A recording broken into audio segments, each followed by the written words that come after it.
그래서 반대로 이번에는 부모복 없는 자식의 특징은 뭐가 있을까? 아, 당신은 부모복이 없고 혼자 벌어서 혼자 먹고 살아야 됩니다. 이런 사주가 분명히 있어요. 엄마 아버지가 다 있어도 내가 가장인 경우가 있잖아. 그리고 또 형제 중에도 뭐 장남도 아니고 장녀도 아닌데 내가 막내이거나 중간인데도 가장인 경우가 있어요.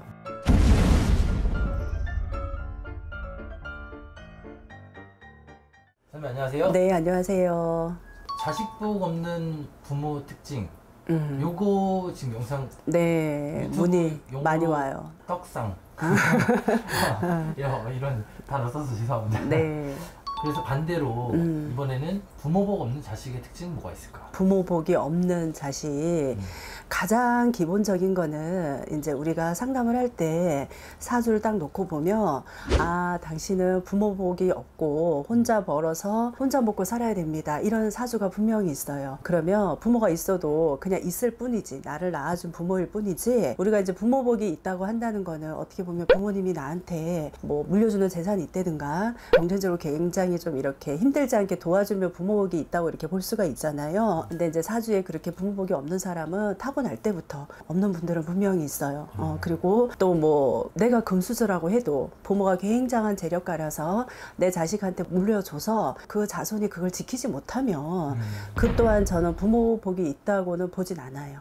내가 노력해서 얻은 게 아니라 부모가 내려준 거잖아. 내려준 재산을 그 지키는 법을 알려줬으면 그 아이가 굉장히 그거를 잘 지켜서 또 대대로 내려줄 수도 있고, 그러면 그 또한 부모복이라고 볼 수 있는데, 그걸 지키지도 못하고 결론은 어떻든 살기 힘들어지고 방탕한 생활을 하고 이렇다 그러면 그거는 절대로 부모 덕이 없다. 저는 그렇게 말씀을 드리고요. 가정교육도 어떻게 보면 부모복 그렇죠. 중에 일환인 거네요.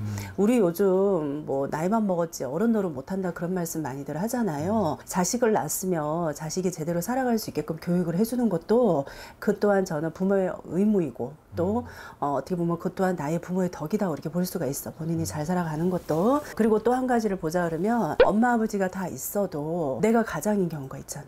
그리고 또 형제 중에도 뭐 장남도 아니고 장녀도 아닌데 내가 막내이거나 중간인데도 가장인 경우가 있어요. 내가 벌어서 식구들을 다 먹여 살려야 되고 또 나만 바라보고 있는 엄마 아버지가 계시고 이러면 이 또한 또 부모 덕이 없다고 이렇게 보셔야 되고, 그리고 또 이제 어떤 집을 또 이렇게 보면 자식을 낳아서 엄마 아버지가 굉장히 사이가 좋고 재물이 늘고 이런 집안이 있어요. 근데 또 자식을 낳아서 굉장히 막 힘들어지고 부부 사이에도 이혼이 생기고 이런 것도 보면 어떻게 보면 부모하고 자식하고 인연이 없기 때문에, 그런 어떤 부모와 자식 간의 덕이 없기 때문에 그런 현상이 저는 생긴다고 이렇게 보거든요. 그러니까 무조건 내가 부모 덕이 좋다 해서 부모가 뭐 재산을 많이 물려주고 살기 편하게 도와주고 이거는 아닌 것 같아요.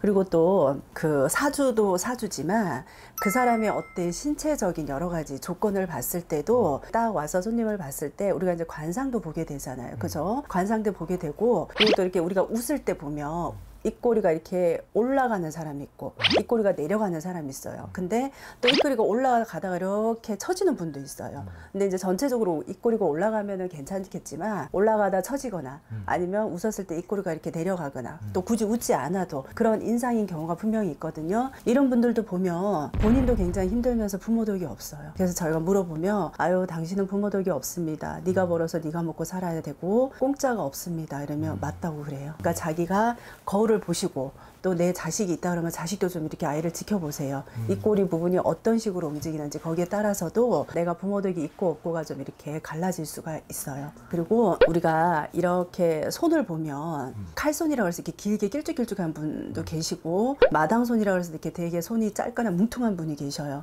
그리고 어떤 분들을 보면 손가락이 되게 짧아요. 전체적으로 짧으면서 되게 두툼한 분, 이런 분은 우리가 이제 손 재주도 많다고는 하지만 이런 분들은 사주에 일복이 굉장히 많거든요. 그러다 보니까 내가 일을 해서 모두를 먹여 살려야 되는 사주야. 그러다 보니까 이렇게 손이 그렇게 생기신 분들도 어떻게 보면 내가 부모덕이 없다 이렇게 볼 수가 있어요. 어떻게 보면 운명적인 거잖아요. 그렇지. 내 마음대로 어떻게 할 수가 없잖아. 내가 태어날 때 그런 사주와 그런 신체적인 조건을 가지고 나는 거니까.